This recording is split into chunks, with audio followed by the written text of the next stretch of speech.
they were able to completely compromise the tension solder platform, allowing much greater power to, for example, sign fake payment packages. So the phones remain unscrutinized. Mobile payments are already receiving more scrutiny from security researchers as services like Apple Pay and Google Pay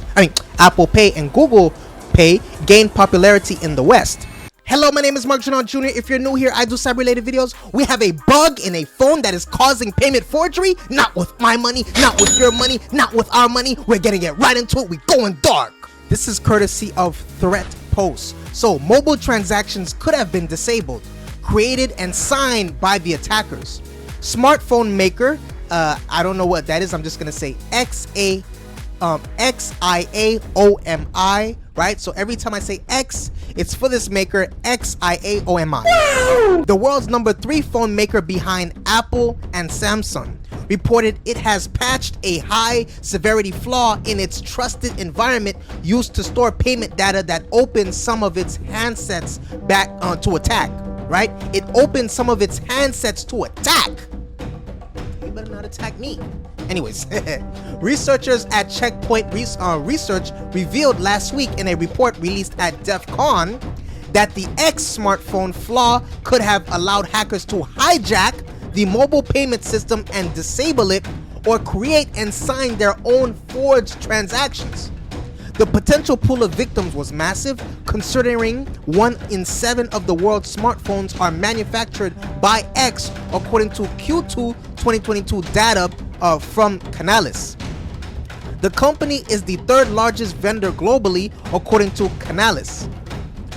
We discovered a set of vulnerabilities that could allow forging of payment packages or disabling the payment system directly from an unprivileged Android application. We were able to hack into WeChat Pay and implemented a fully worked proof of concept, wrote Slava Makavev, a security researcher with Checkpoint. He said the Checkpoint study marks the first time X's trusted applications have been reviewed for security issues.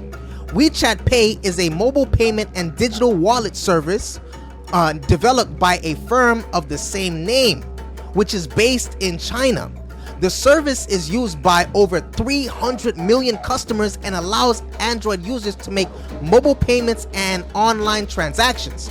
The flaw: it's unclear how long the vulnerability existed or if it was exploited by attackers in the wild.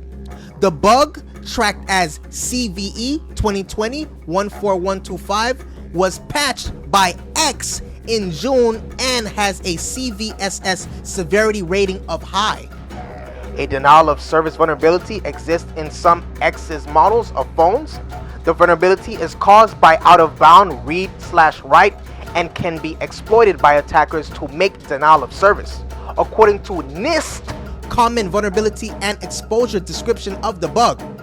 While the details of the bug's impact were limited at the time X disclosed the vulnerability in June, researchers at Checkpoint have outlined its post-mortem of the patch bug and the full potential impact of the flaw. The core issue with X phone was the mobile phone's payment method and the trusted execution environment (TEE) component of the phone. The TEE is the X's virtual enclave of the phone, responsible for processing and storing ultra-sensitive security information such as fingerprints and the cryptographic keys used in signing transactions. Left unpatched, an attacker could steal private keys used to sign WeChat Pay control and payment packages. Worst case, an unprivileged Android app could have created and signed a fake payment package, researchers wrote. 2 types of attacks could have been performed against handsets with the flaw, according to Checkpoint. From an unprivileged Android app, the user installs a malicious application and launches it. The app extracts the keys and sends a fake payment packet to steal the money. If the attacker has the target devices in their hands, the attacker roots the device, then downgrades the trust environment, and then runs the code to create a fake payment package without an application. two ways to skin a TEE. Controlling the TEE.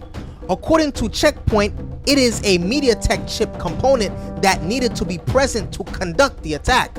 To be clear, the flaw was not in the MediaTek chip. However, the bug was only executable in phones configured with the MediaTek processor.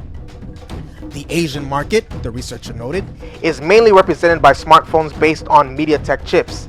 X phones that run on MediaTek chips use a TEE architecture called KINIBI, KINIBI, within which X can embed and sign their own trusted applications. Usually, trusted apps of the KINIBI OS have the MCLF format, the MobiCore loadable format, but X decided to come up with one of their own.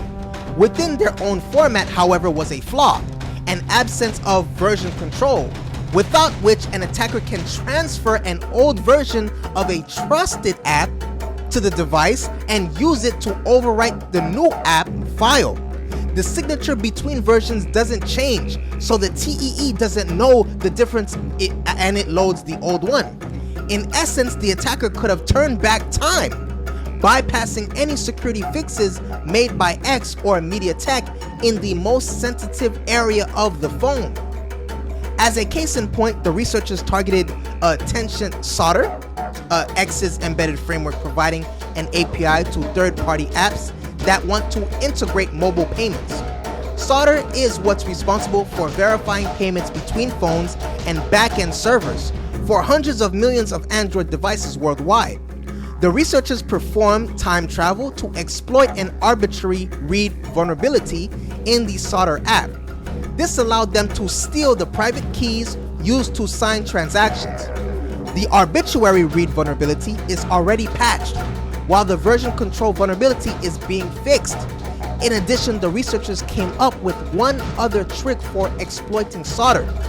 Using a regular unprivileged Android application, they were able to communicate with the trusted Solder app via Solder Service, which is an API for managing Solder keys. In practice, our goal is to steal one of the Solder private keys, the author wrote.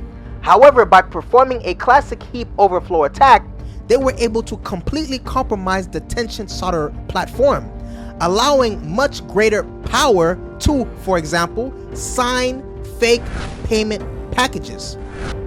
So, the phones remain unscrutinized. Mobile payments are already receiving more scrutiny from security researchers as services like Apple Pay and Google Pay gain popularity in the West. But the issue is even more significant for the Far East, where the market for mobile payments is already way ahead. According to data from Statista, the hemisphere was responsible for a full 2/3 of mobile payments globally in 2021, about $4 billion in transactions in all. And yet, the Asian market has still not yet been widely explored, the researchers noted. No one is scrutinizing trusted applications written by device vendors, such as X, instead of by chip manufacturers, even though security management and the core of mobile payments are implemented there. As previously noted, Checkpoint asserted this was the first time X's trusted applications have been reviewed for security issues.